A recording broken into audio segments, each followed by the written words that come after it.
আপনার মাইক ধরেন। মালবো সামনে আছে। আরে বসুন তো, যেখানে সেখানে এমন করেন। এই শোন, এক জায়গায় চুপচাপ বসতেও পারেন না। শোন শোন, বলে আগামীকাল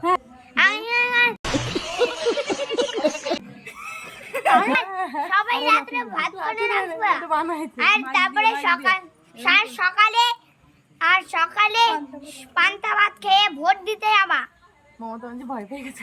আরে বসুন তো, খারাপ নেই আইবে। দিদি নাচ দেখান, হাম্বা হাম্বা রাম্বা রাম্বা গানে নাচ দেখান। বল হাম্বা হাম্বা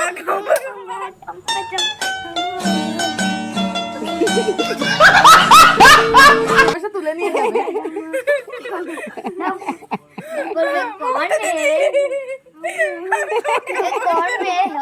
এটা হেমন্ত মামি। তাহলে এবার ভোট দিবি মমতাকে? না তোকে, মমতাই তো।